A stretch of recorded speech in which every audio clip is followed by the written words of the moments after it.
bili mo ako isang buting mantika. Bago may sukli dito, bumili ka ng gusto mo. Sige pa. Tatay! Bakit? Nahabol po ako ng aso ni Tito. Hindi ka nakabili ng mantika? Hindi po. Naku naman. Tunay namang aso ni Utoy yan.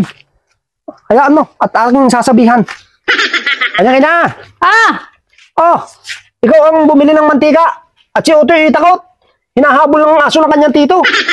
Kala ko kay tinali na yun. Ala, ay lagi namang walang tao dun eh. Itinatali pag siya nandun at pag sila may umalis, ay di naalpasan uli. Hayaan mo at aking sasabihan. Unay namang galing na galing mag-alaga ng mga aso eh. Hindi naman tinatali. Utoy! Oh! Ay kahiya-hiyaman sa iyo. Ay ari pang ilan sabi ko na eh. Ay pwede kang ang iyong aso naman eh, yung itali. At si Utoy hinabol na naman eh. Ay tinatali ko naman ho yun. Ay kanya laang, ay pagka kami naalis mag-asawa, ay di walang taong may iwan sa bahay. Ay di pinaka-guardian din namin yun. Tagabantay ng aming bahay, baka mapasok. Ay hindi ka naman pwede Utoy na itali mo ng permanente ang iyong aso. O di kayo magpagawa ka ng kulungan. Ay ang aming mga bata eh, hindi na masubo eh. At laging ang hinahabol.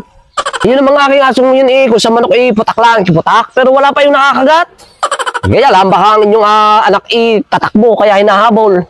Siyempre mga bata yan eh, di pag nagkita ng aso na huli tatakbo yan. At takot.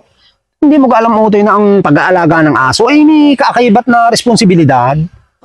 Ayan eh, pag nakakagat, ay sagot mo. Ikaw ang magpapaturok ng anti-rabies. Oh, ay magkano? 1,000. Kaysa bibili ka ng tanikala. Magkano lang ang tanikala? At saka pag umaga Utoy, papasok ang mga bata sa school, ikakikintab ng mga sapatos.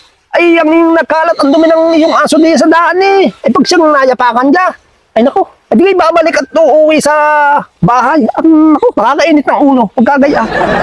Ay, sa iyo namang itali. Sige ho, kung yun doon lang pinagpuputok na yung butsi, di tatali ko na. Yan, wala tayong pag-uusapan. Sana nga'y itali. Tunay namang laging nakalugmok sa karsada. Di kayo sanhi ng aksidente ng mga motor. Utay! Umarni ka! Bakit po? Ako'y ibili mo ng pusporo. Alayo ko po. Bakit? Ligaw na naman po ang aso ni Tito. Tunay naman, hindi na masugo ang bata. Eh, takot na. Kanyang ina! Ikaw na nga ang bumili ng pusporo. At iabot mo sa akin yung tanikala. At ako na ang magtatali. Pasok na, Utoy. Kala ko ba itinali na? Ay, alpas na naman daw eh. Kanya ama, samahan mo naman ako. Baka ako'y habulin ng aso. Ayos na. Ay, susi, itinali ko na. Wala namang hahabol. Ay, sarap na yung tulog na yun. Sino nagtali na sa aking pangari?